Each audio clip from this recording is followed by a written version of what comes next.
George County Board of Supervisors. We will start, I will provide the invocation and then Mr. Miller will lead us in the Pledge of Allegiance. Please rise.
America and to the republic which stands one nation under indivisible with liberty and justice for all.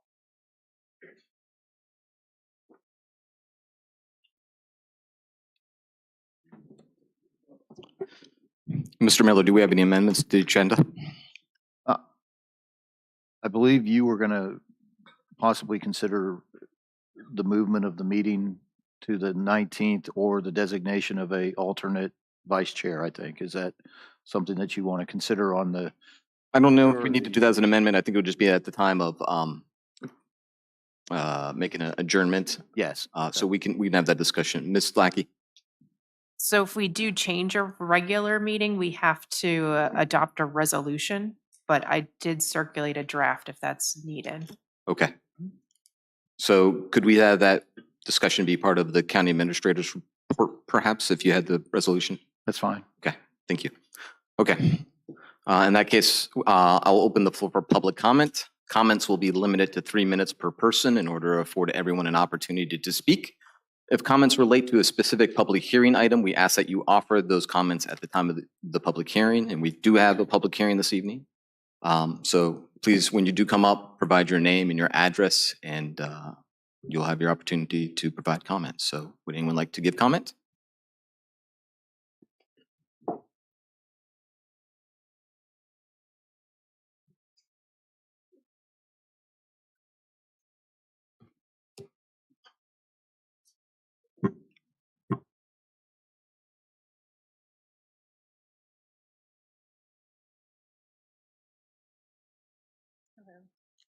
Hello, my name is Gail Becker, and I live on Fern Court in King George. Mammoth Village in King George.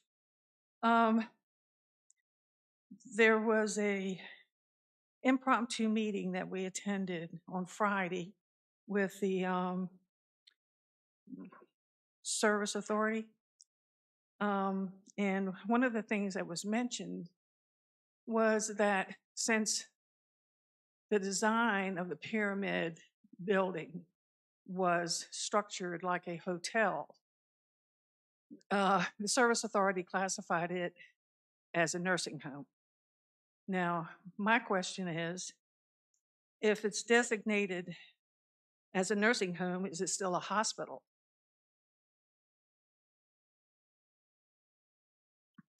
And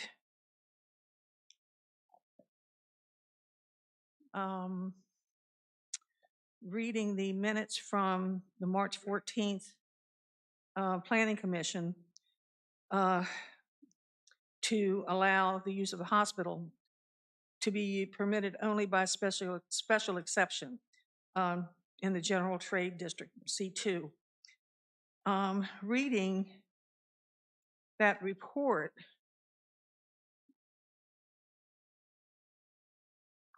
hold on one second.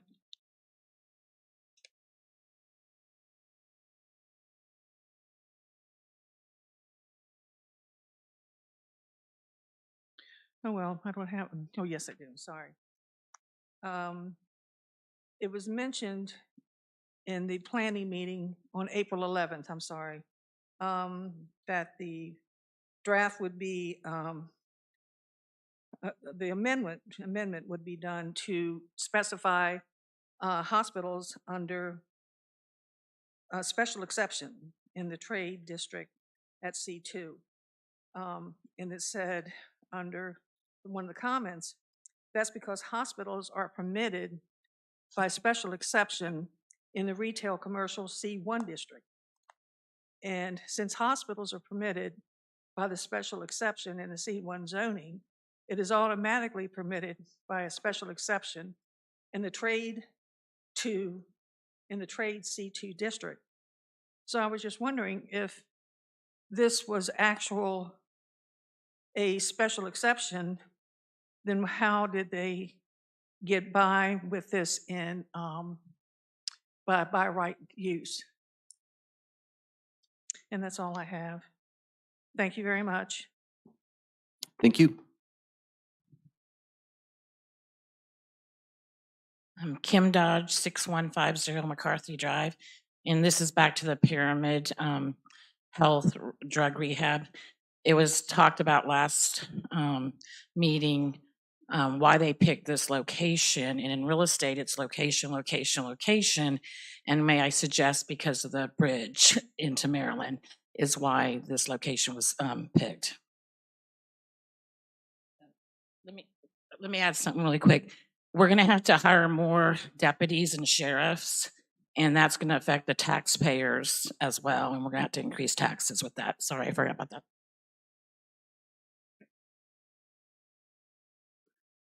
Good evening, Kim Clark, Fairfax Drive in King George, Virginia. I want to thank our Supervisor Granger for getting and organizing the meeting along with Mr. Miller to discuss the pyramid particulars with all the powers that be to give us a clearer understanding as to how this came to be and what we could expect or what not to expect in the upcoming future.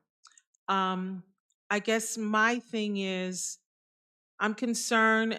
I made a comment, guilty is as guilty does. I'm going to add another caveat to it that where there's smoke, there's fire. I want to employ and challenge the supervisors to please overturn every stone as it relates to this particular hospital rehab center coming into the community. I want to also reiterate that we are not opposed to individuals getting help. We feel that this is a need. Our argument stands, and it still stands as today. Location, location, location. We are not in agreement with the location. Like all I can say is, again, please try to do everything within our powers to make sure this doesn't happen in this particular location. Thank you again.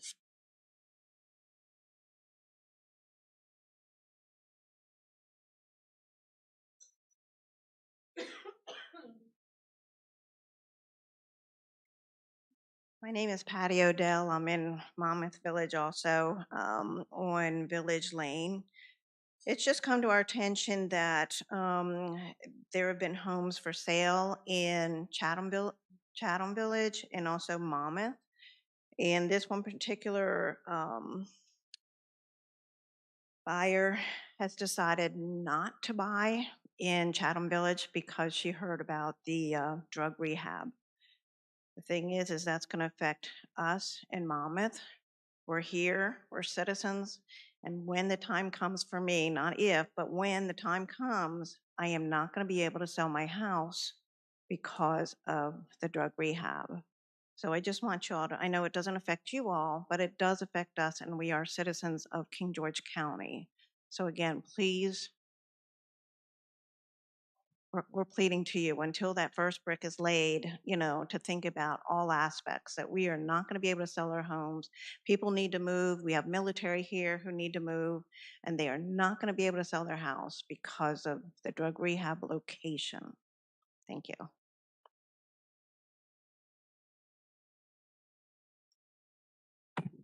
Anthony Stats, 9007 Clare Street.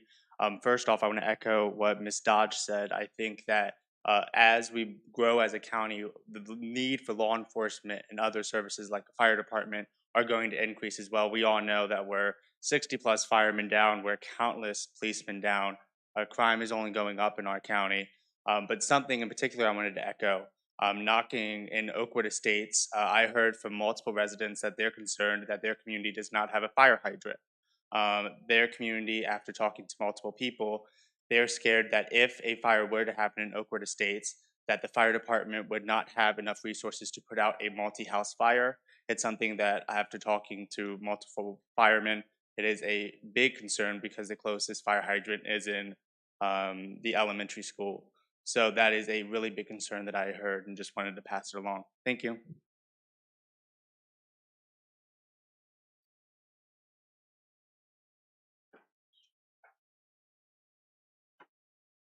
Mr. Dines, do we have anyone online? No, Mr. Chairman. Did anyone receive correspondence to enter into the record? Ms. Kupka? Thank you, Mr. Chair. I have an email for public comment. My name is Jerry Lester. I live at 15270 Dixon Lane with my family. I'm pleased that Dixon Lane is being considered for the Rural Rustic Roads Program. I would just like to highlight to the board a few reasons that Dixon Lane is a good candidate. It exceeds the program requirements as discussed below. Dixon Lane is a short, wide, dead-end road that is flat with excellent drainage on either side. It would require a minimum amount of prep work to pave. In addition, it services 5 homes, with the last home being built in 2006, so there is very little chance of any further development.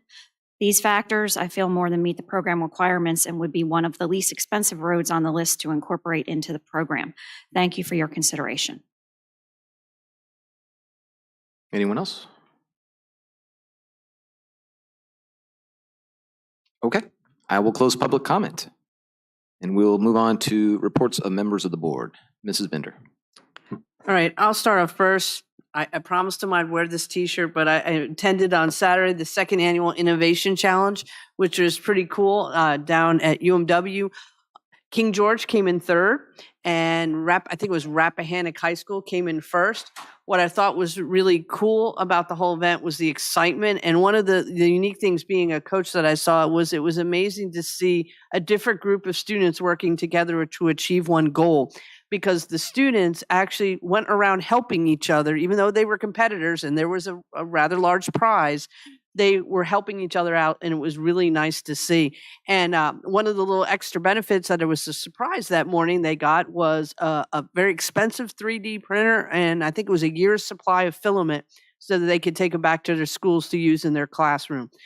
And there, as everyone knows, I like to walk around and chat with folks. They had the vice president of the National Science Foundation there, and someone who is, I think she was the undersecretary of the Virginia Department of Education. And we got into a very good discussion with 30 minutes. And there was a couple of the teachers from the other schools there.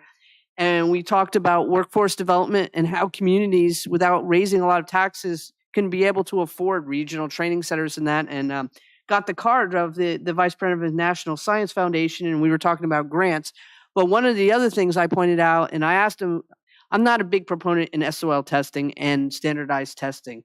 I think it doesn't help students to learn, especially those that aren't interested in going to college. So I asked him about that, and we had a really robust discussion, and I was glad that a representative from the Department of Education was there to discuss it. So it was a really good time, and so I just want to thank UMW Dahlgren and the base for giving that opportunity to, I think it was 23 regional high schools. So it was a good opportunity. I did attend on Saturday the King George Community Forum at King George Elementary School. I went as a fly in the wall in same challenges that come up all the time from the citizens when they were asked to give comment, taxes, transportation challenges, places for seniors to go, healthcare challenges, and the King George water and sewer bills.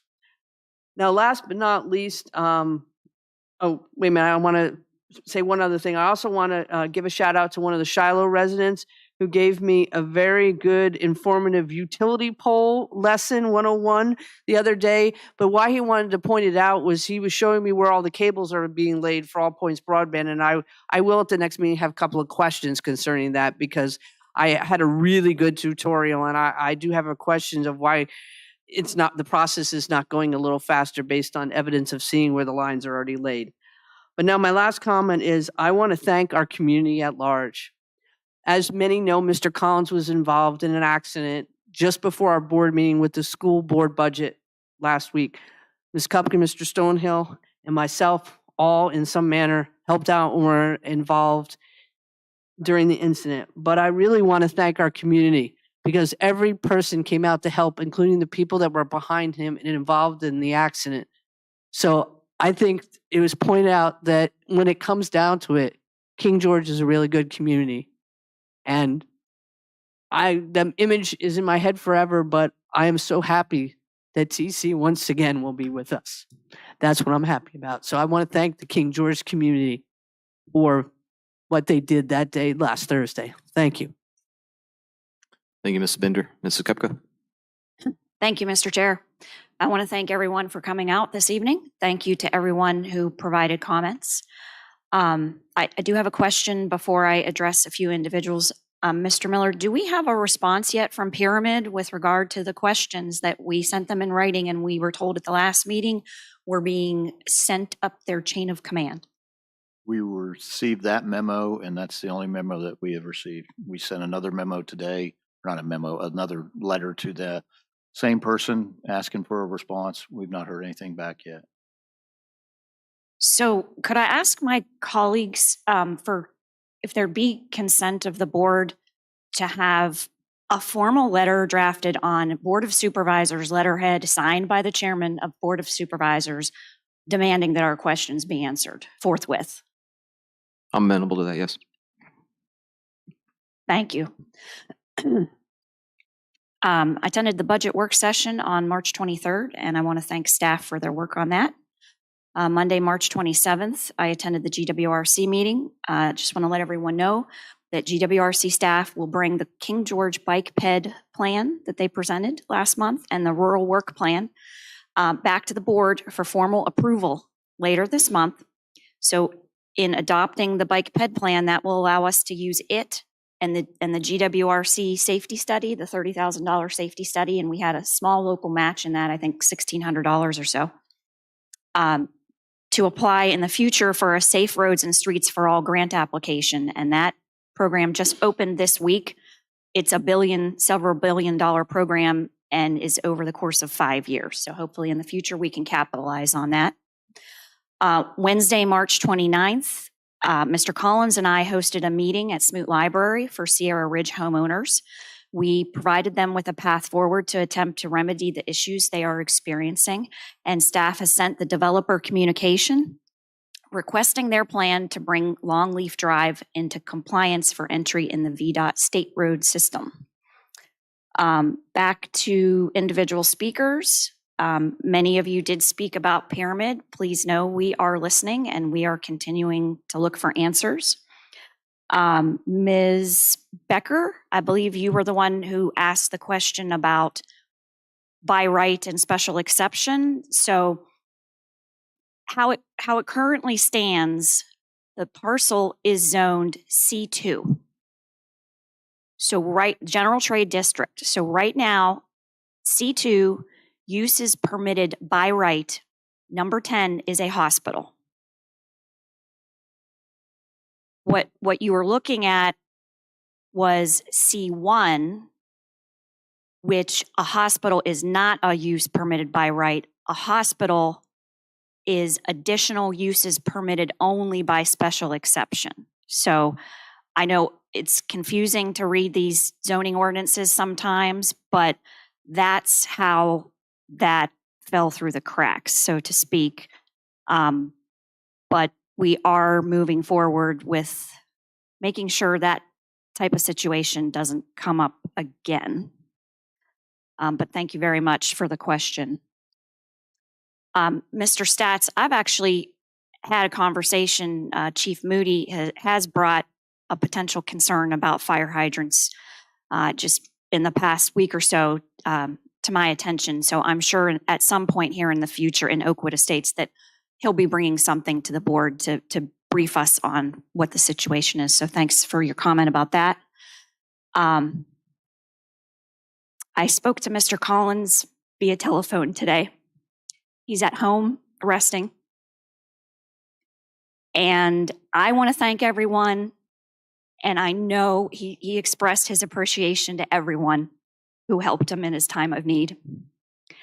First responders, whether that be firefighters, EMS, law enforcement, my colleagues, our staff, citizens who were here waiting to attend the meeting that night because it was just a few minutes before the meeting was to start, bystanders, passersby, everyone pulled together to support our colleague.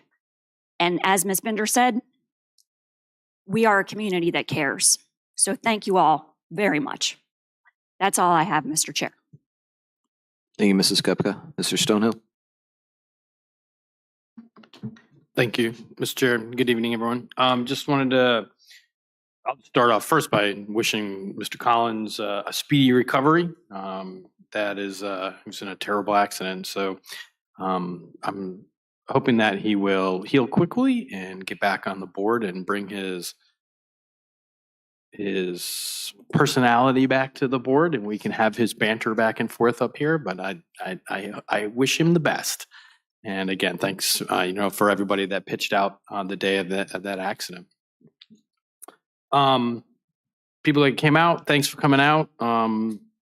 Obviously, Pyramid is on the forefront of everybody's conversations here. And, as Mrs. Kupka said, we are certainly are on it and looking at it and seeing what we can do about this whole project and, seeing if we can get some information from them.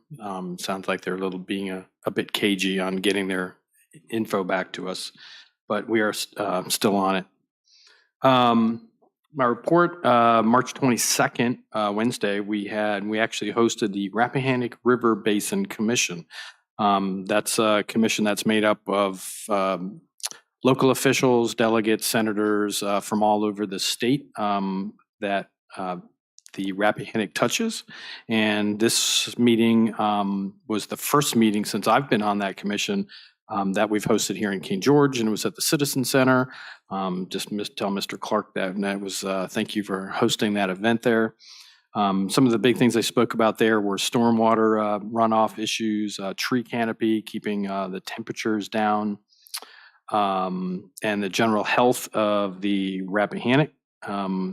Also, they spoke briefly about, not really briefly, but extensively about a bill that was passed on in Richmond to help commercial fishermen deal with blue catfish that have taken over our waters here. That was pushed through by our own Senator Stewart and Delegate Hodges, and that was pretty big. And there's actually going to be money that's given out to local counties that can be then divvied out to local commercial fishermen that fish for blue cats in our waters. Pretty interesting. And so thank Senator Stewart and Delegate Hodges for getting that through.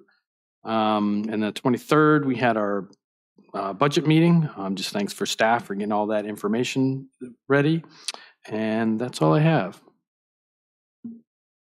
Thank you, Mr. Stonehill. So first of all, I'd like to say thank you to everyone who came out.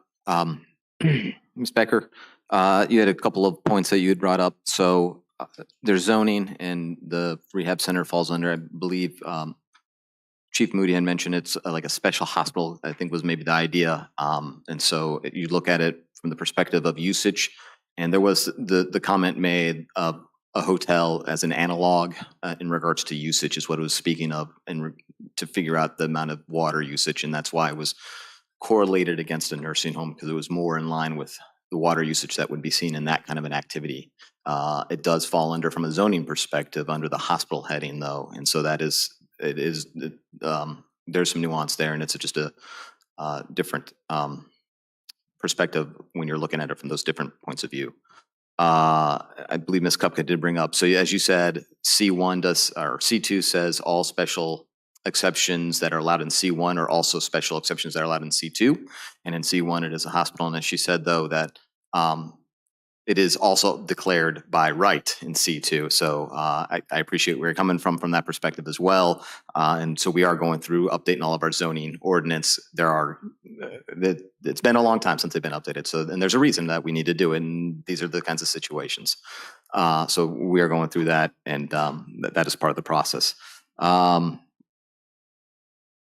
Ms. Clark, I agree with you, and I appreciate, again, I really do appreciate the citizens coming out and voicing concerns and challenges for why it might not be something that should be allowed by right. I certainly don't have a problem with that. It's not a usage that I'm interested in seeing. Agreed with you at this location.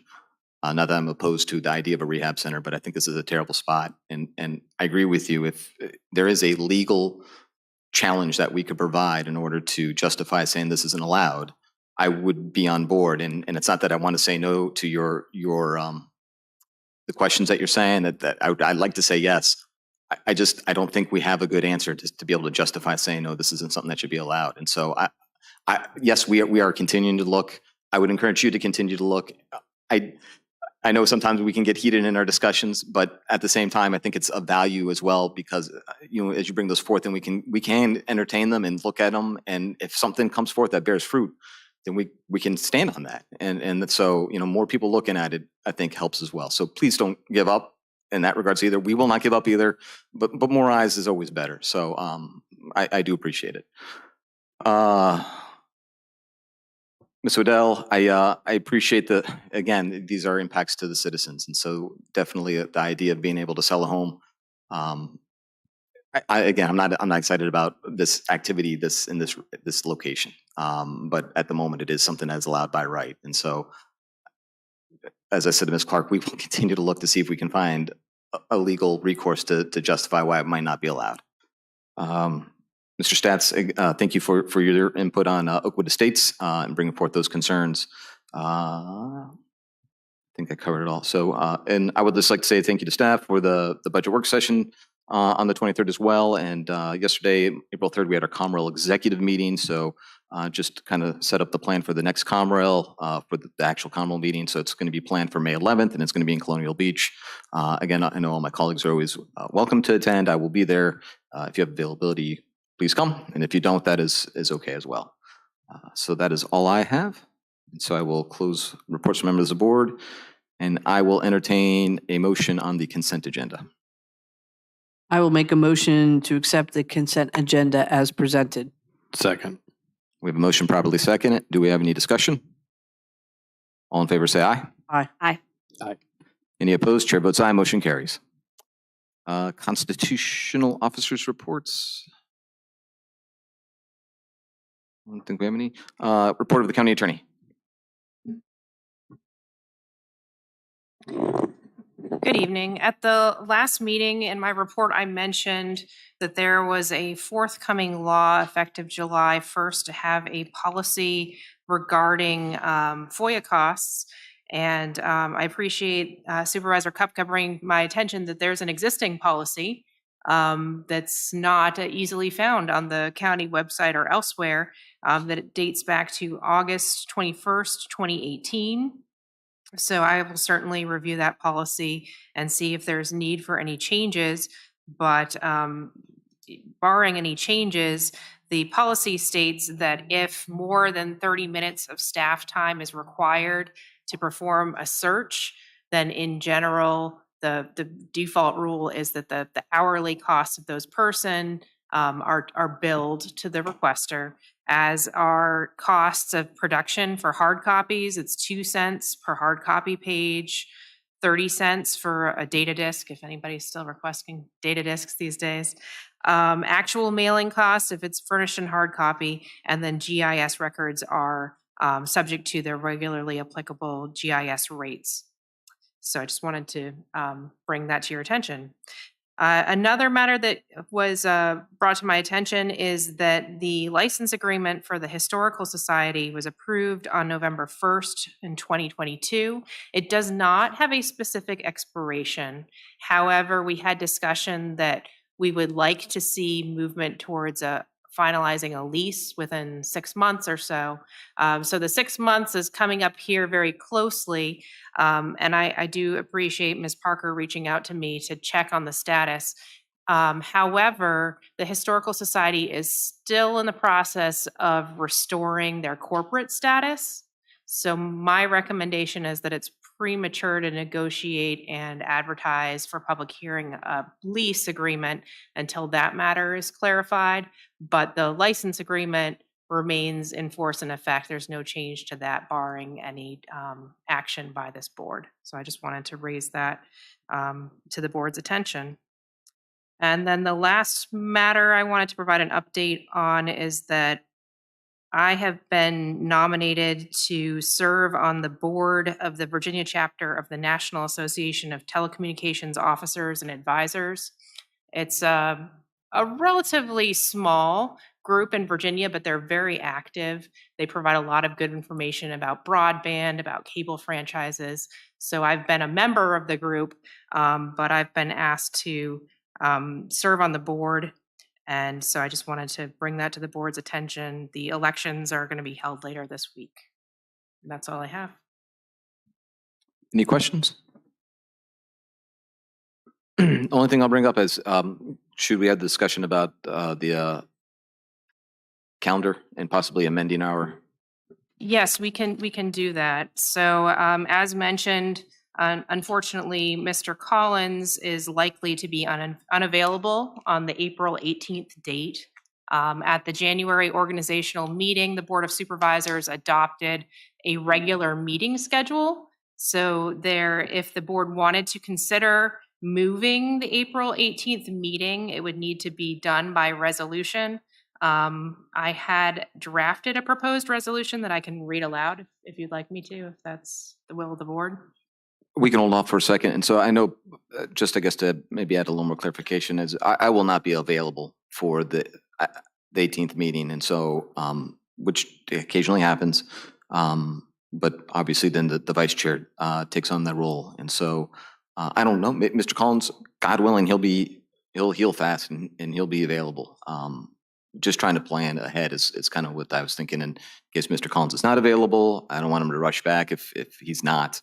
And so that was kind of the genesis of why I was asking everyone in regards to maybe how we want to handle it. So whether it would be moving the scheduled date, and if everyone's available, then they're available, or appointing someone who would be or you could even, I think, be at the meeting and then someone's just selected to run the meeting if both myself and Mr. Collins are not able to attend. So, and I apologize, Ms. Lackey, but I'll leave it to my colleagues to decide how you want to handle it. I'm amenable either way.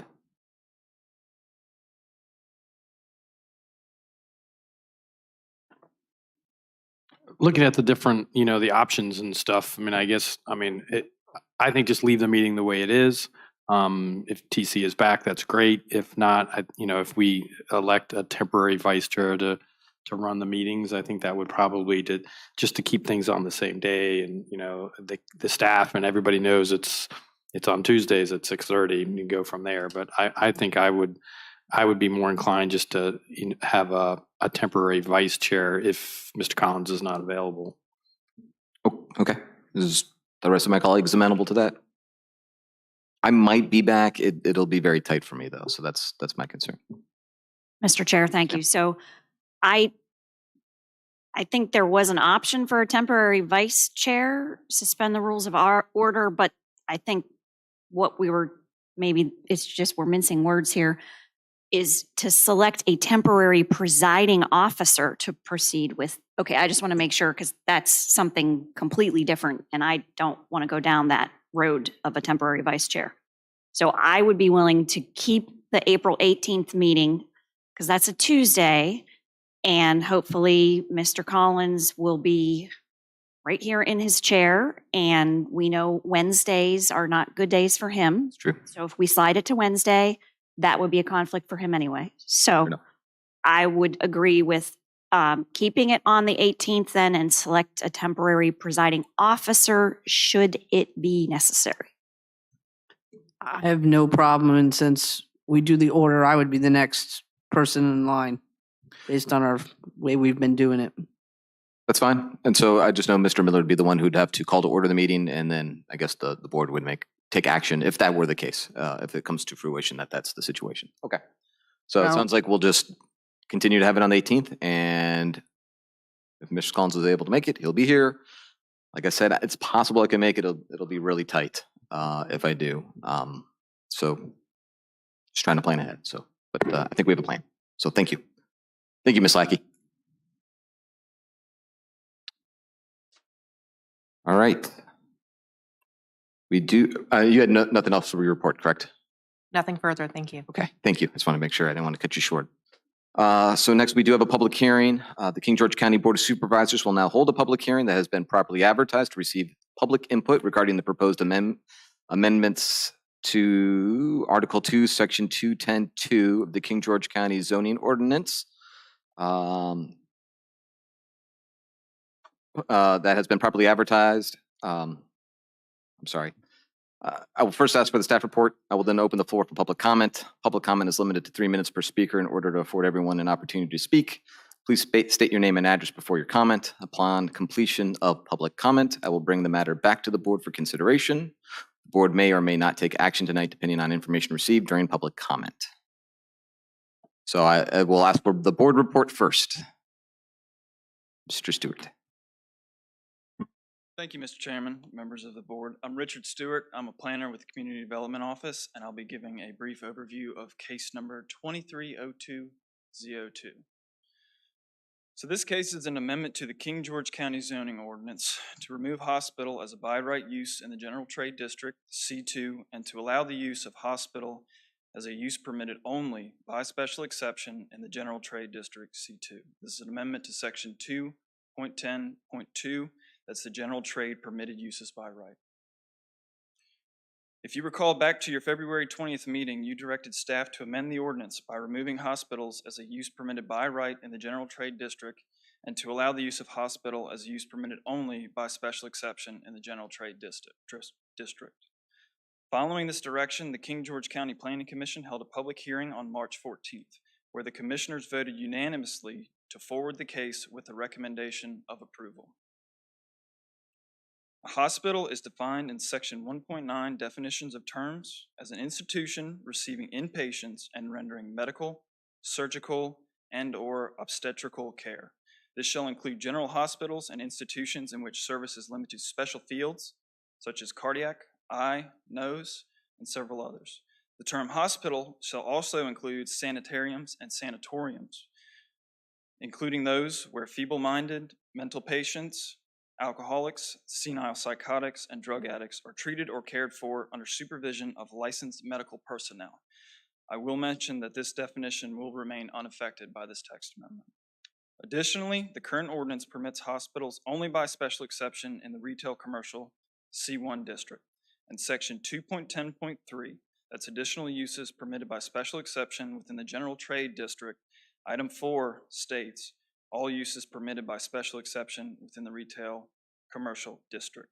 So again, since the use is permitted by special exception in the C1 district, it is automatically permitted by special exception in the C2 district.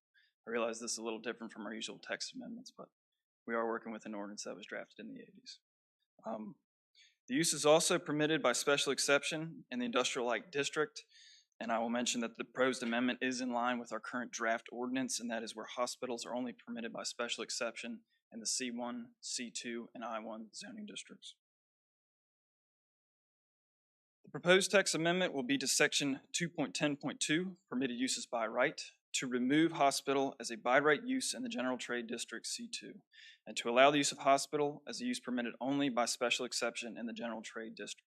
You can see an example of the proposed text amendment. It is use number 10, where hospital is crossed through. All other provisions of the articles, Article 2, will remain in full force and effect. And again, we can look downwards. Section 2.10.3, additional uses permitted only by special exception. Item 4, all uses permitted by special exception within the retail commercial C1 district. That's why it's only an amendment to the permitted uses by right, as it's already permitted in the special exceptions. And with that in mind, we will end on the recommendation from the King George Planning Commission and the Department of Community Development staff to approve case number 2302 Z02, amendment to the King George County zoning ordinance to remove hospital as a by right use in the general trade district C2 and to allow the use of hospital as a use permitted only by special exception in the general trade district C2. At this time, I'd be happy to answer any questions you may have. Did anyone have any questions for Mr. Stute before we open the floor for public comment? Okay, thank you, sir. As I said, I will now open the floor for public comment upon this public hearing matter. So if you do have public comment, please limit it to 3 minutes per speaker in order to afford everyone an opportunity to speak, and please state your name and address before you comment. I will open the floor for the public hearing now.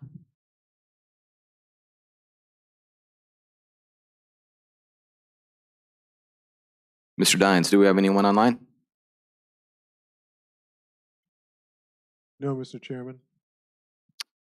Did any of my colleagues receive correspondence upon this text amendment? Okay, I will close the public hearing and bring it back to the board for discussion or action.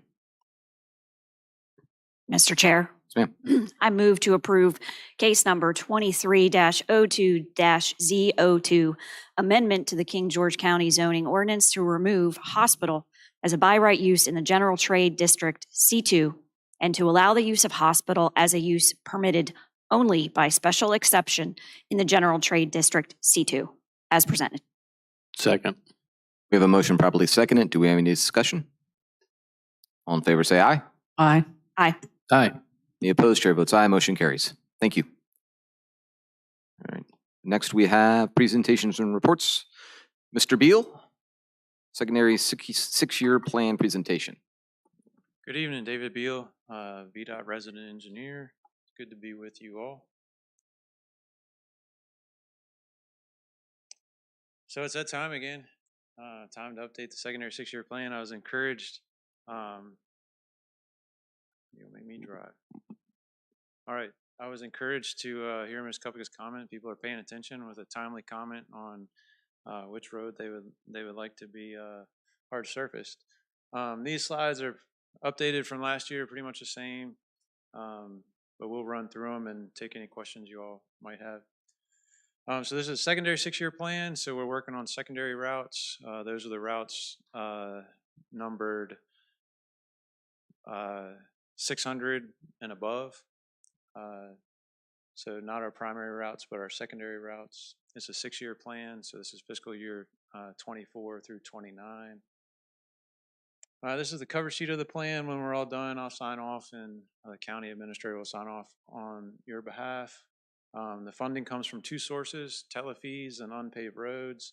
The unpaved road money needs to be spent on roads that have a traffic volume higher than 50 vehicles per day, which we'll see those in a minute. Telefees can be spent on almost anything you want to spend them on. And those allocations are estimates, especially in the outer years. We have one project that remains in the secondary six-year plan. You all prioritized last year the second part of Prim Road.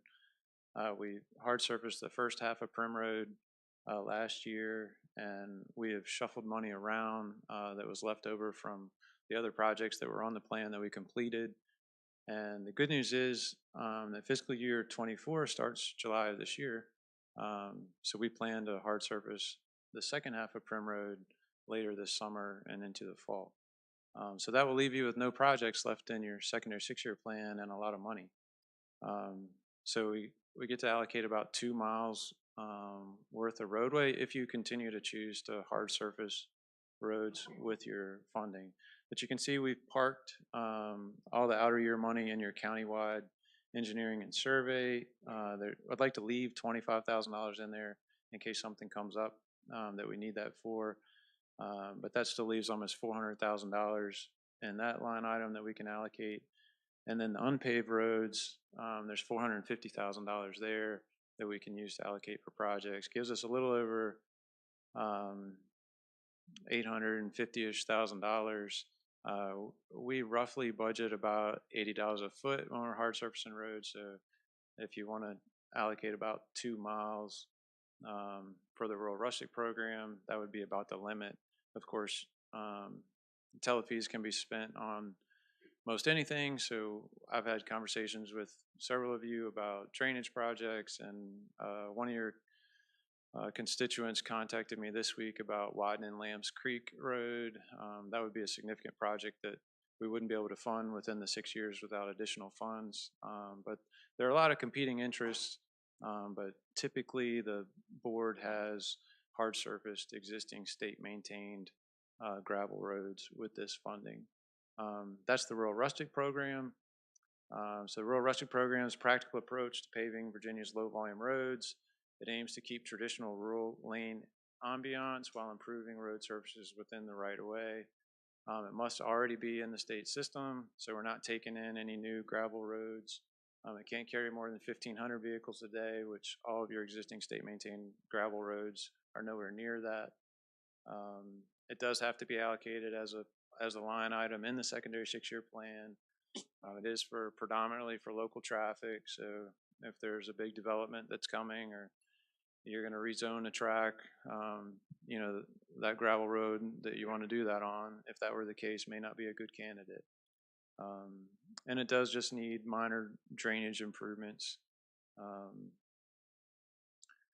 So these are your list. This is your list. This is what's left. You can see Prim Road, Route 625. The Y indicates it's already on the secondary 6-year plan, so that's what's left on there. The roads in yellow are the ones with more than 50 vehicles per day. So your unpaved road funds have to be spent on that list. If there are roads on the bottom half of the list that you want to hard service, we would need to use telefees for that. We heard the comment about Dixon Lane. I'm reminded of Mr. Granger's comment last year about bang for your buck. Certainly that 70 vehicles per day, less than a quarter mile of road, it's pretty good bang for your buck. I'd be remiss if I didn't advocate for my guys. The area headquarters, which Dennis is here to make sure I say it. They're anxious to hard surface Bald Eagle based on some additional houses and traffic that's on Bald Eagle Drive. That is 1.8 miles, so it would use up most of that funding. But it's the board's priority. You set the priority, you name the projects. So if you have anything else you want us to consider, we can do that too. Thank you, Mr. Beal. Did anyone have any questions? I do. Sure. Thank you, Mr. Chair. You had mentioned Bald Eagle, because I've had folks reach out to me about Bald Eagle. So Bald Eagle is possible to be under the on the 6 years road plan? Okay. And then one of the things, I've talked to you a lot because there's quite a few developments that aren't technically subdivisions because they were incorporated before the Chesapeake Bay Act. And just for clarification to the public, not every rural rustic road, or what you think is a rural rustic road, can be in this road system, correct? Right. I mean, there are a lot of gravel roads in the county that aren't state maintained.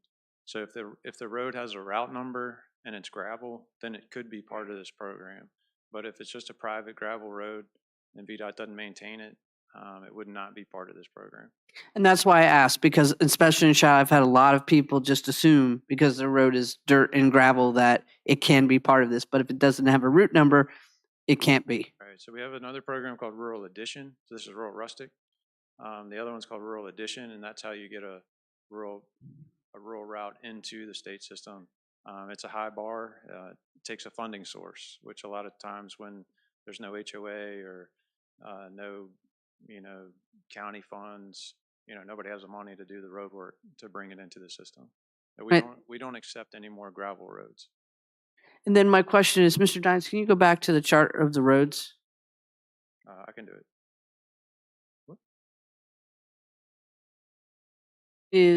Where is it? Big Timber. How much of that, is that all of the road that needs, or is that part of the road, the links for Big Timber? That's almost a mile. So Big Timber is paved part the way down. So that's from the end of the paving and then, So it's the rest of the road. right. Is there any water issues anymore on that one, or is it still, or is that, I'm told her it's good. okay, just wanted to make sure, because I used to get a lot of complaints about Big Timber and Prim, Done and some ditching through there. If there are water issues, we can certainly work to take care of them. I haven't had any recently, anybody reaching out. I just wanted to ask that question. Thank you. I appreciate when you answer all my questions, especially when you gave me the explanation of the telefees, which was very insightful. But thank you. Ms. Kupka? Thank you, Mr. Chair. Thank you, Mr. Beal, for coming out this evening. So I would be in favor of moving forward with Dixon Lane and Bald Eagle Drive, both from a public and state benefit, facility benefit as well. I know in early 2021, a number of the parcels from the sale of the golf course were on Bald Eagle Drive, and they're now individual lots with houses in some form, either finished or under construction. So there are a few more folks moving in there that could also benefit. And so there will be more vehicles per day, I would imagine, too, because your data for VPD is from 2021. So I would definitely be in favor of moving forward with those two. But as an aside, Alden Road, I know there are lots of drainage issues there, standing water issues, washout issues, that perhaps this might not be a good fit because it would require a lot of work. But do we have any kind of plan for Alden Road? Because when it gets bad, it gets really bad. It gets darn near impassable. Right. So down there in the bottom, we can't do any major work without identifying a project. So you could identify a project to raise that bottom up so that it doesn't flood, and then do a drainage project on Alden. You could make that a project within using your telefees, and then you could come back later, and if you wanted to make that a rural rustic at some other time, you could do that. I'll commit to you that we'll do everything we can with the forces that we can, but we're maintaining the existing infrastructure in place as it is. So when you get a heavy storm and the ditches are full and the pipes are full and water starts running across the road, we're going to build the road back, but we can't create a project to raise the road or acquire right-of-way or easements or whatever without it being a designated project in the secondary 6-year plan. Okay, thank you very much. Mr. Stonehill? No real questions. I just wanted to say thank you. Thank you, Mr. Maxey, for coming out. And thanks for taking care of those emails that I sent in on different roads. And just also remind the public that they can go to myvdot.com. DOT.org. Okay. And then set up an account, and they can send requests directly to them. And they're very good at responding back to you. So just remind the folks about that, and just say thanks again for all that y'all do. I appreciate that plug. Another way is 1-800-FORT Road, which may be easy, FORROAD. And I'll just tell a quick little story. I was sitting in church, and my uncle was giving me a hard time about a pothole he hit. And I was like, look, let me just put this in for you. So I'm sitting there in church, and I put it in. And I've gotten 3 texts today. That was Sunday. I've gotten 3 texts today saying that the pothole spilled. I'm like, I used my wife's name, so they didn't even know it was me, so it's just kind of funny. So the system works sometimes. If you all don't have any more questions, I would like to hit a couple things that are on my report. I'll send my report in for the meeting later this month. But there is a lot happening all at once in King George, and I just want to make sure as many people know about it as possibly can. I'm using last month's report. But on the pavement schedule, the plant mix work starts where Route 3 is becomes divided outside of the courthouse and runs to 301. They're looking to start late April, early May. The Cape Seal, which is in all the subdivisions, those door hangers have been distributed, so we'll start seeing action on all that in the next couple of weeks. We have a highway safety improvement project, upgrading signage, curb warning signage on 218. That's out for bid. That'll be done this summer. We're going to do Prim Road, hard surface, the second half of Prim Road later this summer. Smart Scale project at 206 and 218 is underway. That's under construction. The Scour project that we've been tracking for a few years on 301 southbound on Pine Hill Creek, which is the bottom between 205 and Route 3.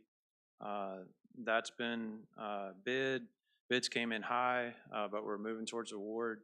And just a reminder, there'll be a lane closure southbound on 301 for 6 to 9 months while that project goes on. That'll be the right lane southbound.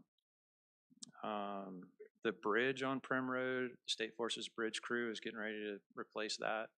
I sent an email about that. I believe that start is April 17th. And the Beeman repair project on Fletcher's Chapel over the railroad, that should be completed in June. So pretty much everything on my list that we've been looking at for, I don't know, a year or two, is going to be under construction this summer. So it's going to be a busy summer. I just remind the public, if you see the orange signs, orange cones, slow down, give those guys a break. I'm trying to make it better for everybody to get around. So with that, that's it. I appreciate you guys. Mr. Beal, I really appreciate you coming out. I'm just going to ask real quick, and I think Ms. Binder then had another question. So you said we have about 2 miles roughly. So if we were to move forward, once we get to the point where we make the decision officially with Bald Eagle and Dixon, that's 1.01. So is that okay with like roughly, like is it roughly above or roughly below? We can make it work. Okay, just trying to understand. $80 is pretty conservative, and when it's all on the same road, we come in a lot less. Like we had a $500 and something thousand estimate on Prim. Okay. And I think we were just under 4. So Oh. that's why we got to move the money to the second half. So Tracking. there's an economy of scale when we're all on the same road going the same way. We don't Tracking. have to pick up and start over. So Okay, I appreciate it. Ms. Binder, you had another question? Since you're here, I just wanted to thank you personally. I did notice your crew did fix the Eden Drive crossover to 301, and it is much easier to go and not be afraid you're going to drop in a big hole. So I do want to, I appreciate you looking out for the constituents of Shiloh and those that travel 301. That little cut through, that was a little deep there. right. So thank you. All right, and we'll have a public hearing in May. I think we're aiming for the second meeting in May. Sounds good. We'll get it done. Thank you, Mr. Beal. All right. We have a presentation on the regional opioid projects. Thank you, Mr. Chairman, members of the board. My name is Joe Wickens. I'm the Executive Director with the Rappahannock Area Community Services Board. I was invited to come and provide some information and share some information about the Opioid Abatement Regional Initiative. And just to give some context and history to this, just in case you're not too familiar with it, back in 2021, the General Assembly established the OAA, the Opioid Abatement Authority, as an independent body with the sole task of remediating and providing abatement to the opioid epidemic in the Commonwealth through financial support through its fund. And this was made possible because of a large class action suit that resulted in a settlement involving a number of major drug manufacturers and distributors, resulting in tens of billions of dollars to be paid over a course of 10 to 18 plus years. And a portion of that, or a percentage of that, would be allocated and distributed to localities, actually every locality in Virginia. And so fast forward to the end of last year, the George Washington Regional Commission invited the localities to come together and us to discuss and also hear a presentation by the OAA director, who provided an overview of the funding sources, the criteria that needed to be used for the funding, how it worked, et cetera. And the mission or the goal after that was to get together with each of the localities to come up with a plan of how we wanted to use these local funds, as well as perhaps apply for regional funds. From there, and how it was presented was because of the localities were receiving this direct local funding. And we were in a position where we're providing the opioid type services, or we have a history of providing those services. We wouldn't have to start from scratch. It's kind of a mutual partnership, natural type of partnership. So it made sense. From there, the task was to meet with each of the counties. King George reached out to me. Actually, Mr. Miller reached out to me. Actually, King George was the first to reach out to me saying, hey, let's talk, let's figure this out. So met with his team, brainstormed some ideas of what we could do to provide supports to fill a gap in our community, and did so with the other localities. The next step was to meet as a region. Each representative from each locality was to meet as a region, and we did that last month to kind of carve out and hone down our plans to something that we felt was deliverable.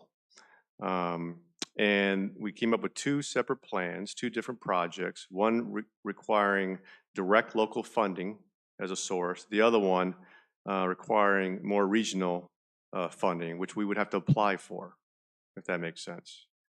And so just to kind of give you a brief rundown of each of the type of programs that we're talking about, the proposal for the local funds from each locality will provide and support dedicated detox beds in one of our current facilities.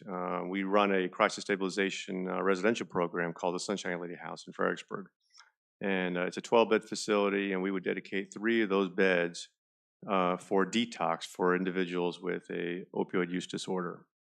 There's a lack of detox facilities or programs in our planning district. In fact, the closest one is out in Culpeper, Boxwood. And we know this because we used to operate detox beds at this facility before we had to close down during the pandemic, and we haven't been able to open back up. So we're hoping that this funding would be able to allow us to initiate that again.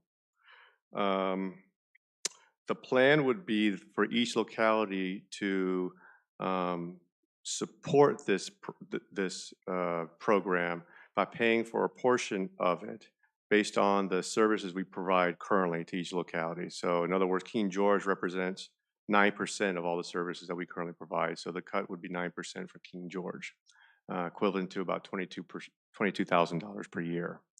The total cost is $247,000 per year.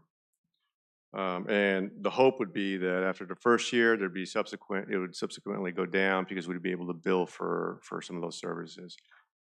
So that offsetting wouldn't happen totally. It wouldn't cover the complete cost, but it would cover a portion of it. We would need ongoing funding for it. In addition to the funds that go directly to the localities, the Opioid Abatement Authority also provides funding that's distributed using a grant process. And so the criteria for this is at least 2 localities partner together along with the provider and submit a grant application based on a service plan. And the plan that we proposed and came up with was for what's called a mobile MAT program. MAT stands for Medication Assisted Treatment Program. And it's an evidence-based practice. It's based on providing medication coupled with intense outpatient services. And we help folks on their road to recovery so they can function daily and be able to maintain jobs and relationships and daily life, really. But the idea is for a mobile MAT, currently we operate a MAT program at our Fredericksburg Clinic. It's highly successful, highly costly too. It's currently at a deficit. We pay a deficit, but we feel that it's worth continuing, especially given the current times and what's happening with the epidemic. But the idea is for this mobile MAT, a large vehicle that's equipped with clinicians and certain staff to be able to come to individual counties where they live versus having to come up to Fredericksburg. And one of the biggest barriers is transportation. In addition to transportation, there's just a number of folks, even if they're in Fredericksburg, even if they come to Fredericksburg, sometimes there's a challenge for them to even come and receive services. We literally have we've seen people in the parking lot just trying to convince themselves to come in and receive services. And so we feel that if we come to the counties directly, we kind of open that door a little bit more to provide access for them. And it's not, it's not a new idea. It's not a new model. We're basing it off of something that's occurring in other places. And more research is to be done by it. There's not a lot, we know that it's something that would have to be really highly coordinated, especially if we're going to visit all the localities and all the counties in our planning district.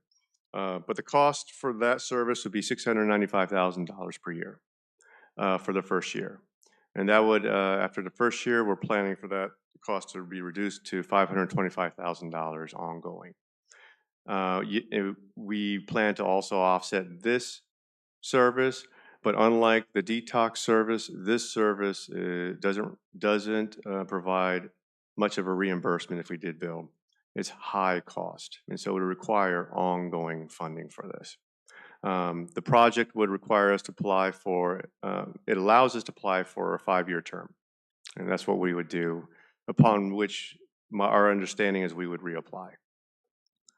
The regional application is due May 5th, and the current plan is for the localities to discuss and hopefully approve the local funding as well as the regional funding. There's an effort to combine the two to get a commitment for the local funding, but also couple it in our grant application to bolster the application to show that we have commitment for this other project. We want to do the same thing for the mobile mat to hopefully allow it to have a greater success, if that makes sense. Currently, as it stands, as of today, last week, Caroline County came back and said, we're in. The Board of Supervisors approved the staff request to commit to both local and regional funding. City of Fredericksburg contacted us earlier this afternoon saying they plan on providing this information to their board. It would require that there is a lead fiscal agent to submit the application. We as a provider are not allowed to. And Stafford County has already given us a soft agreement saying, yes, we'll be the lead fiscal agent, but they still have to get board approval. That's where we stand currently. I know that's a lot of information real fast. Any questions? Thank you, Mr. Wickens. So you've heard back from Caroline and that they have approved, and the city of Fredericksburg is considering. Has the Stafford or Spotsy been reached out to, or is Stafford we've met with ongoing. They plan to participate 100%. They're in the process right now, just as you are. Okay. Spotsylvania, don't know yet. Okay, I appreciate it. And you said it was so the total. Your plan for the mobile mat program was a total of $695 a year for the first year. For the first year, but that's the total across all the money's coming in order to fund the project. Well, here's that's a good question. Let me clarify a little bit. For the regional application, it doesn't. That funding does not touch your local funding. Okay, that's a completely separate pot. That comes directly from the Opioid Abatement Authority. Okay. Yeah. Yeah. Okay. Did I answer your question? Yeah, I think we're good. Yeah. Okay. I appreciate it. Yeah. Do any of my colleagues have any questions for Mr. Wickens? Ms. Kupka? So you did just answer the question I was going to ask. Can we use our Opioid Abatement Authority money for the local match for the regional project? Yes. So is it SAMHSA that you're applying for the grant? Or? It's not. It's directly to the Opioid Abatement Authority. It's their grant. They've awarded. I mentioned earlier about they portion or parcel a percentage of the total funds to direct localities. 15% of the funds go to localities. There's another 35% that you have to apply for, and that's the pot that we're actually reaching and trying to obtain. And then the other percentage goes to state and other places. So and this was for 5 years, right? Correct. So maybe for the regional applications. For the regional application, yes. So maybe if you were to succeed in getting that grant and SAMHSA still has a grant later, maybe you could apply with them because they have one here, because that's why I asked you. Absolutely. In fact, our backup plan, because one of my questions is, say the Opioid Abatement Authority chooses not to continue to provide funding for us, we have this great service, what do? Our current MAP program is at a deficit about $150,000 a year because of the state's I'm trying to say this very nicely. Staff was the state provided initial funding to cover the full cost, and they pulled back a little bit. And that was based on the SAMHSA grant. So the backup plan would be that we would apply for SAMHSA grants to provide ongoing service. Yes. Okay, thank you so much. Mhm. Ms. Bender, Mr. Stonehill, do either of you have questions for Mr. Wiggins? Okay.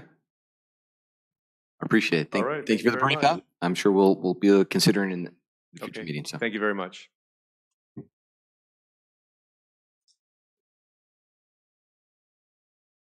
right, action items. We have Department of Finance, amend and appropriate fiscal year 2022-2023 budget for the LATCF. Good evening, Mr. Chair, members of the board. Back on December 7th, 2022, on direction from the board, staff completed an application for an additional $100,000 of ARPA funding through the LATCF, which is the Local Assistance and Tribal Consistency Fund. The application for funding was approved, and the county has received the first half of these funds in the amount of $50,000. Staff suggests that we establish GL code lines that's similar to what we did with the federal buckets that we received, to set up a revenue line and an expenditure line for projects, and that we would put the 50,000 in that so that we can have that available if should the board decide to do a project with that money similar to the other.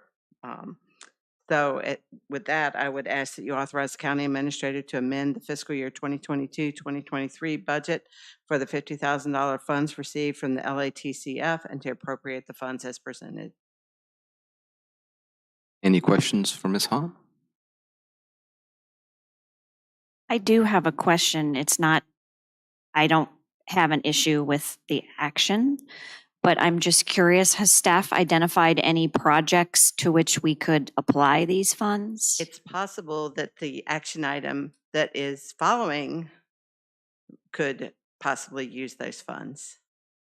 I think that what the chief is going to come up and ask for next is within that cost range. I think it's a little bit less than that, but other than that, because it's a smaller bucket of money where we've been doing some of the larger projects using the other tranches of money that we've received.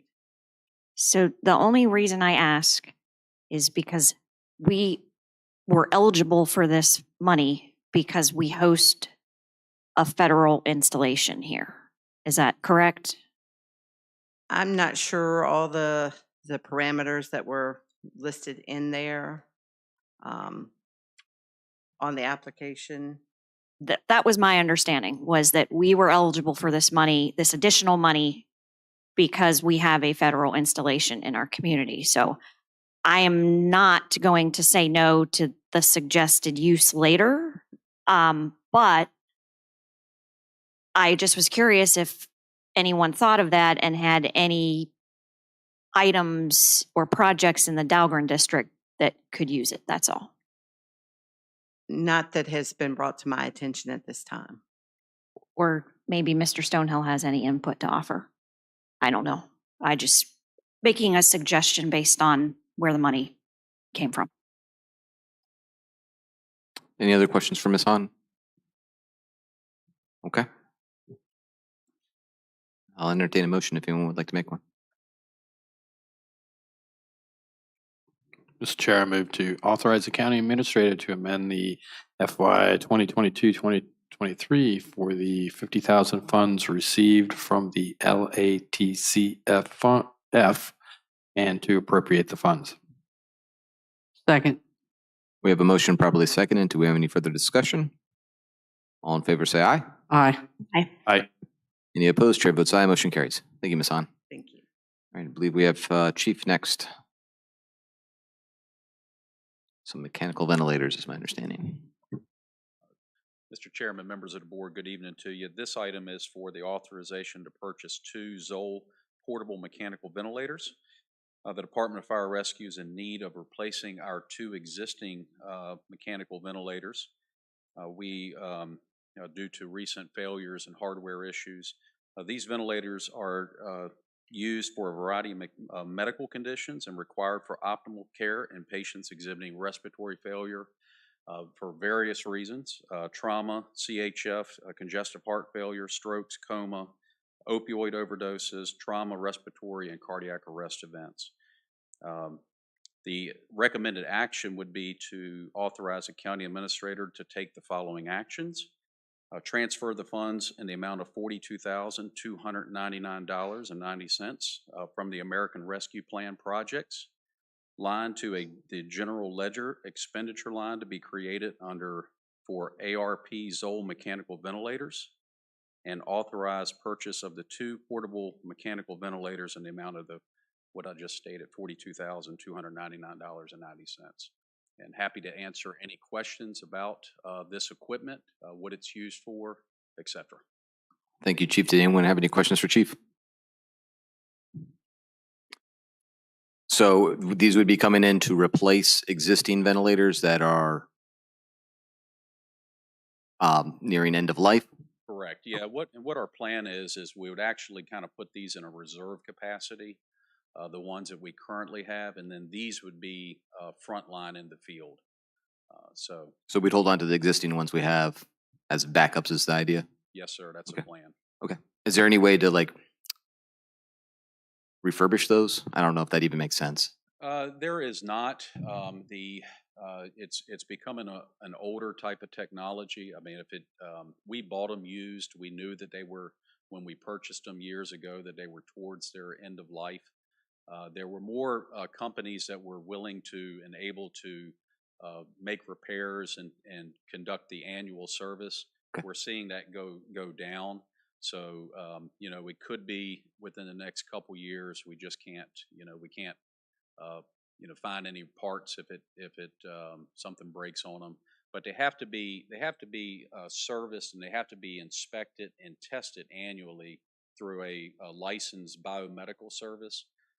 If it gives you any indication as far as like the value, Zoll for these of almost $42,300, they would give us $500 a piece for trade-in on our existing ones. So you can see certainly quite a difference in value from what we currently have to the most updated technology.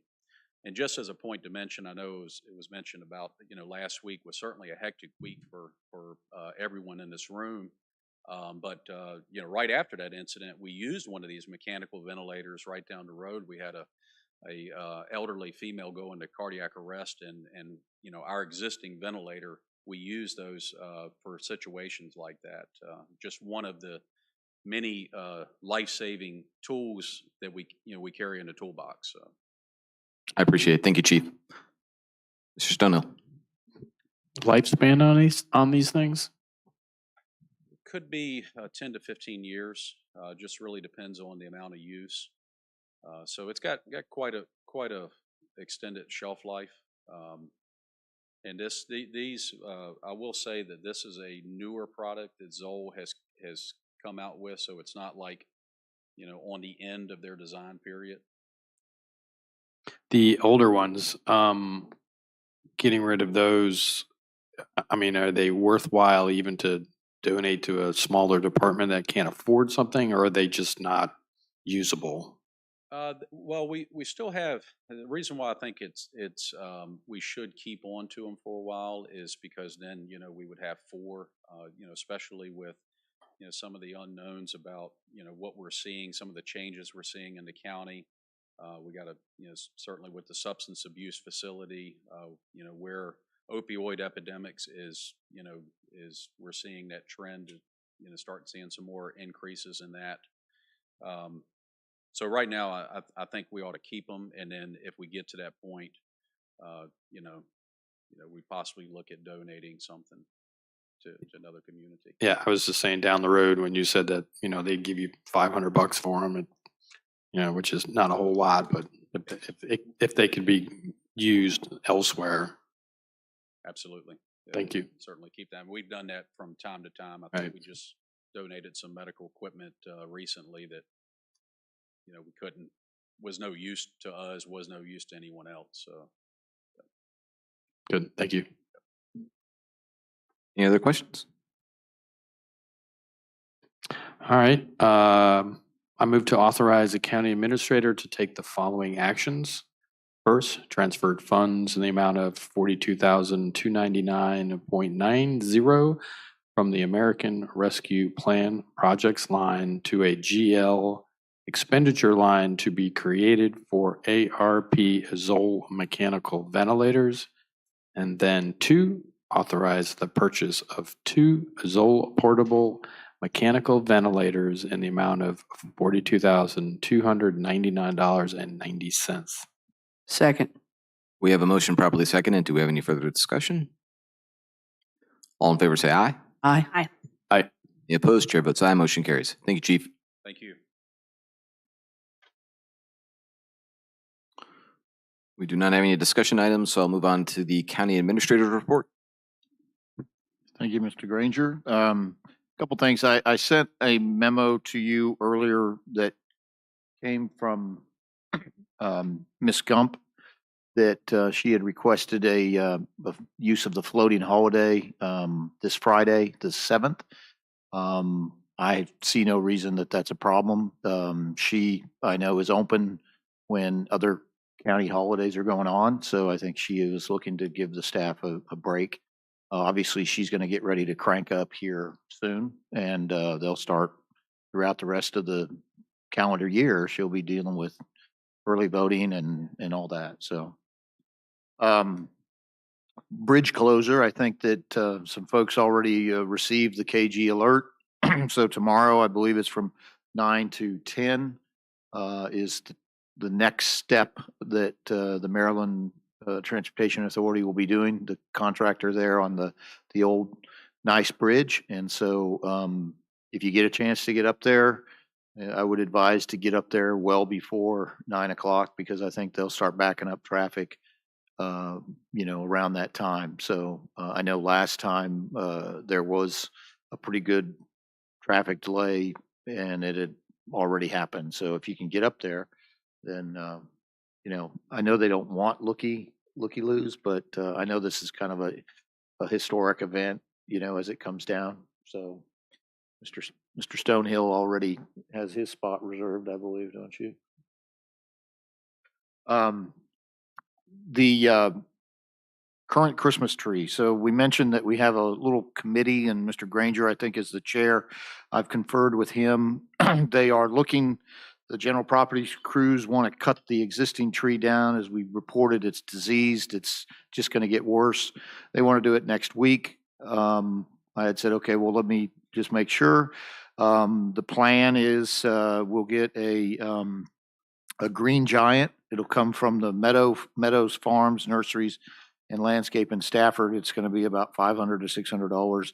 We were looking for a little higher size, but 12 feet is the best that they've got. So it's going to start out kind of Charlie Brown a little bit, but I think it's going to turn out to be, something really nice. They look at the date of receiving the tree is April or May of this, will be this month or next month of, so they'll get it in plenty of time before the real warm weather hits, and then they'll take care of it. I think I reported when I mentioned this earlier that because of the disease nature of the existing tree, the arborist for Stafford County had come out and indicated that you have to be very careful about how you remove that. And so the plan is obviously to cut it down, then grind it, and then get it out of there. And so that it doesn't, the fungus that is very infectious to other plants. So I think that's the key, is to get it away as fast as you can.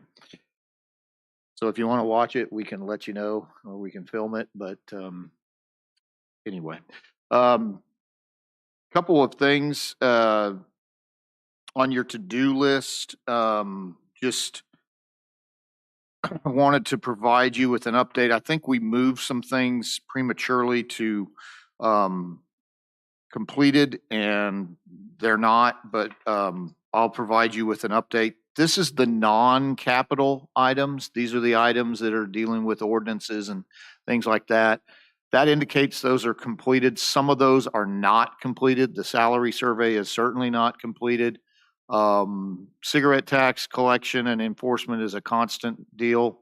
The Birchwood rezoning project is obviously the existing effort that they had is completed, but there are other, we were hearing that they're interested in coming back. So that will possibly be a project that will have like a phase 2.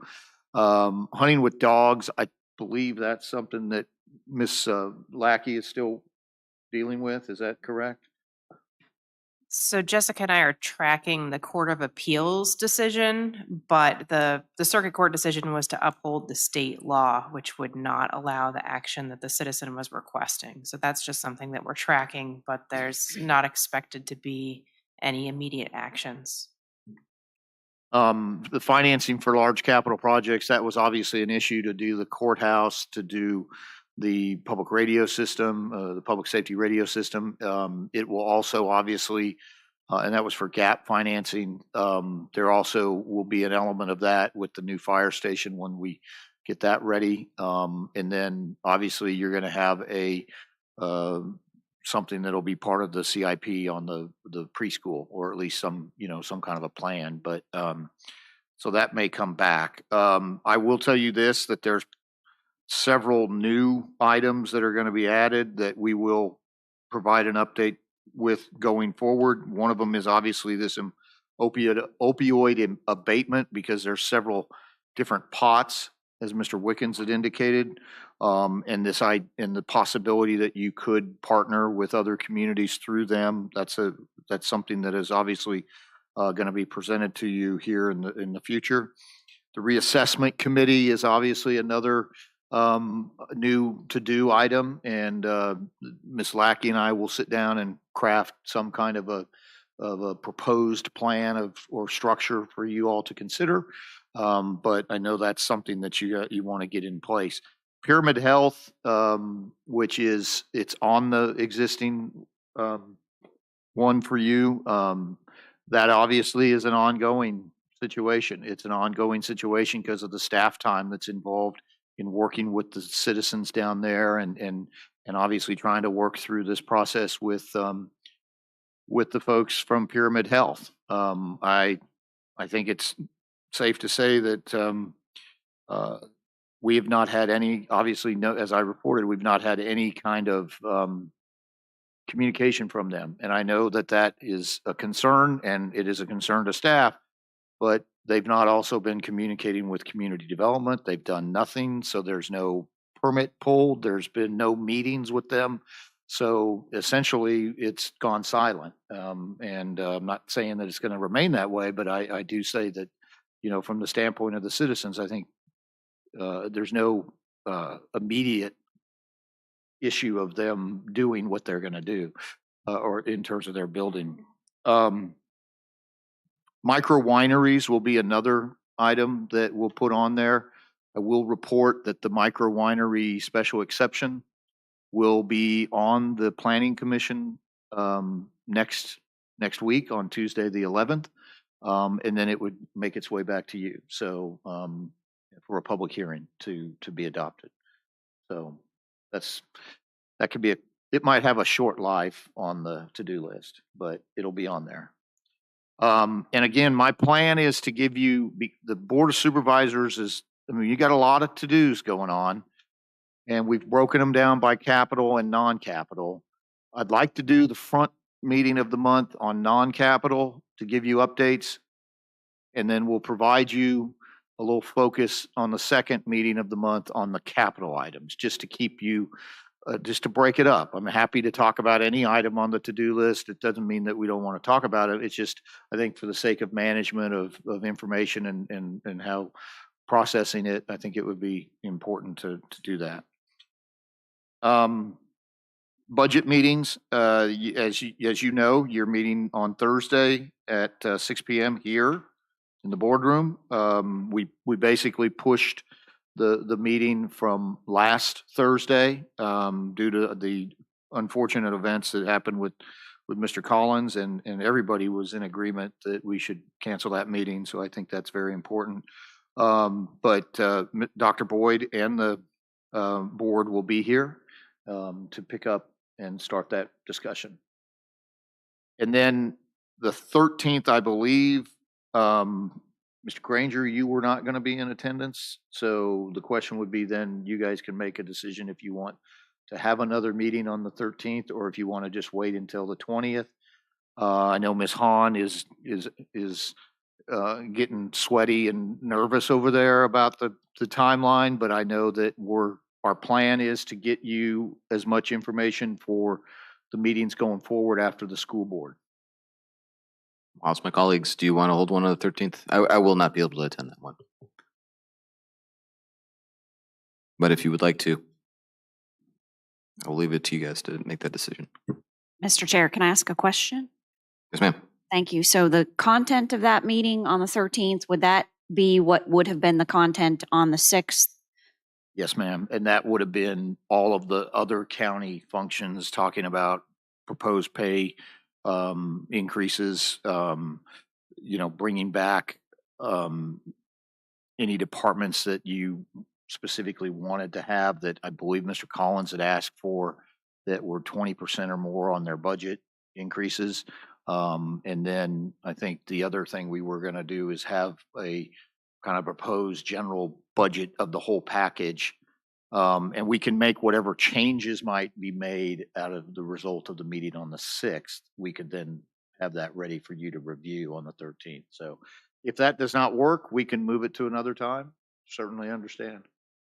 I feel like between you not being available, Mr. Chair, and perhaps our other member could use a little more time because this is just next week we're talking about. So I definitely appreciate staff's concerns, but I feel like it would be prudent to forego a budget work session next week so that we could have fuller participation by everyone the following week. Thank you. Ms. Bender? I was agreeing with that, even if we had to make the following meeting a little longer to accommodate everything. Okay. You agree? Okay. We'll shoot for the 20th. And if we need to, even if we need to hold more than one in a week, we might be able to facilitate that maybe the following week because we'll have the Tuesday off, depending on if there's a need. And everyone's And I don't know if it matters, but the 27th, if you hold a meeting, you would be doing it at Fire and Rescue Company 1. So everything else is board meeting, or boardroom, so you're good. Okay. Thank you, Mr. Miller. The other item I would just wanted to point out, as you all know, if you're following Service Authority, on effective April 1st, Saturday, this last Saturday, Bowdoin Environmental Services is now the operator for our water and wastewater services. They report to obviously the King George County Service Authority and under a contract. And I think obviously that is one of those, I don't know if it's a best kept secret or whatever, but if you're not aware of it, it is something that the Board of Directors of the Service Authority felt was in the best interest of the Service Authority going forward to work with the regulatory authority, the Department of Environmental Quality, and also to begin really turning around the wastewater operations as well as the water operations. And so some of the staff was hired by Bowdoin, and we continue to work with staff that was not. So another item on the Service Authority is the restructuring committee. Ms. Bender and Mr. Parker, as the chair of the Service Authority board, are on a committee that's working with staff on what is the future now in terms of the organizational structure for the Service Authority if you're going to have a contract to do the water and wastewater operations. I will tell you that the maintenance part of it, the maintenance of the collection system, the maintenance of the distribution system, and the various wastewater plants and the water the well sites is still maintained by the Service Authority in coordination with this private operator. So definitely, if you have any questions or any citizens have questions, please don't hesitate to ask us.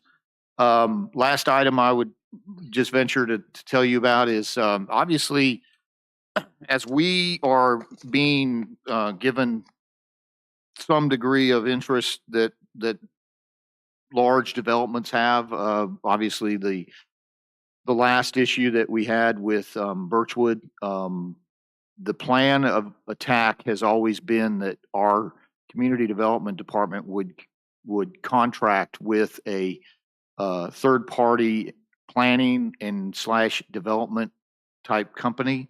And so we did engage a new third party for the planning purposes of whenever we have any big, large developments like that. If they approach the county in terms of an application for rezoning or an application for a special exception, we will work with a third party. We have a new one that's going to be available for the staff to use, and that's 3TP, and they would be handling that planning portion of it. We also are looking at our existing engineering companies that are on that we already have existing relationships with about a site development plan review type engagement. The next thing I will tell you is that we have a procurement that's getting ready to go out that's going to seek other staff or other consultants for planning and development services as well, kind of a refresh of the existing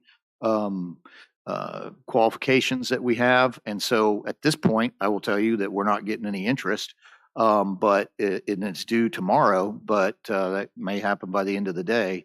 However, again, our goal is to assist the community development department because they just don't have the staff to do this like a Stafford or like a Spotsylvania County for these large developments that might involve multiple uses or multiple parcels or uses that just aren't in our current zoning. So that's it. Ms. Bender? Yes, I do have a question. Thank you. For that new third party planning, how did we pick a vendor? Why did we reach out for that? Well, I think as I just indicated that it's evident, obviously the county went through the planning commission and the board of supervisors, obviously with the last Birchwood proposal. And the discussions that we had with Birchwood was that we would always entertain the use of a third party because your current staff could not meet the needs of existing residents for the various developments and things like that they have, and then also deal with a large scale development. And that's the process that we're proposing. Right. But how did we come up with picking one? Did we have a committee? How do we pick one? There is Ms. Hall basically and myself handle the process in terms of, we engage with a conversation with either developments that are development review companies that are on our existing list. Like we're having a conversation with one tomorrow. We've reached out to several, and either due to potential conflicts where they've done some work for Birchwood or they've done some work with other proposed companies that might be associated with Birchwood, we've had to conflict them out and they've had to conflict themselves out. So we're just trying to find a company that doesn't have that relationship that they could come in, perform this work. The Berkeley group, of course, was doing it in the whole comprehensive process. Berkeley is handling the rezoning overhaul. Going forward, the decision was made that we should bring somebody else in, perhaps that wasn't so tied to the rezoning. Gotcha. I was just wondering if we put out an RFP so we can. There was an RFP that was put out. Do you know, Donna, exactly when they did the one recent or the one that's on the current list? So there was you don't have to put out an RFP unless you expected a certain amount of money to be spent. In this instance, for the initial project, the cost meets the procurement standards to just get quotes and not have to put out an RFP. But for ongoing projects, and I don't know the date of that, but we have put out an RFP. It was in the last couple of weeks for a more sound contract going forward. But for the imminent need, we followed the regular procurement guidelines. Which if they're under 50,000, it's not something that rises to the board's I level. was just wondering, we just reach out to new vendors. Yes. Yes, and generally, the department heads know of companies that can do these kind of things, but also, and I don't know if they reached out to Megan or not, but if you go on EVA, Electronic Virginia, there are certain what they call NIGP codes that each vendor that registers with EVA identifies which codes in the industry that they can handle and that they do work on. And if we don't know of any, we can go out and do search for vendors for that, and then reach out to those particular vendors and ask for quotes. Okay, thank you. Any other questions for Mr. Miller?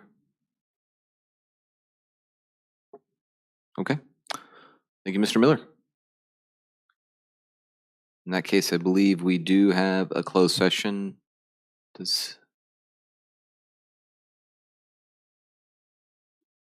Ms. Lackey, did you have the closed session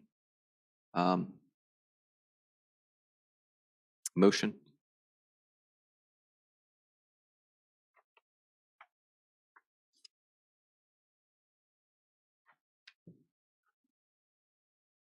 I can have the language for you just a moment. Oh, I believe Ms. Fish is coming up with the information. Okay.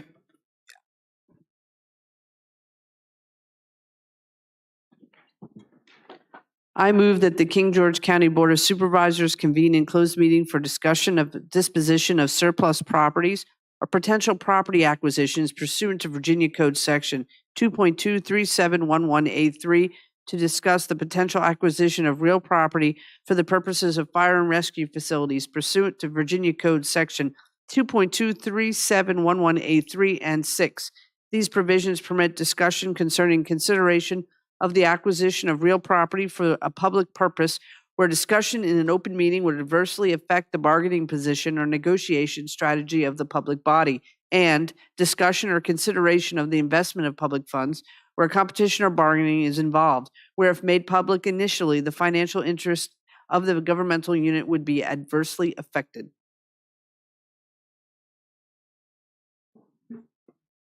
Second. We have a motion properly seconded. Any discussion? All in favor say aye. Aye. Aye. Any opposed? Chair votes aye. We are in closed session. Sure.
Hey, Chris. Why I had to switch? This one wasn't working, that outlet. So that's why I switched to this.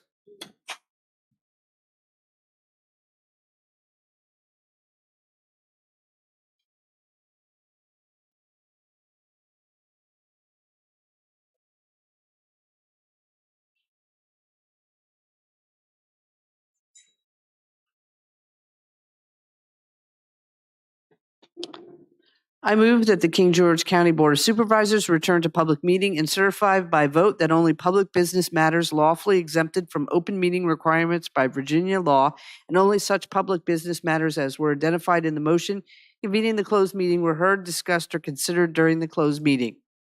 Second. We have a motion properly seconded. We will certify by roll call. Ms. Binder? So certify. Ms. Kupka?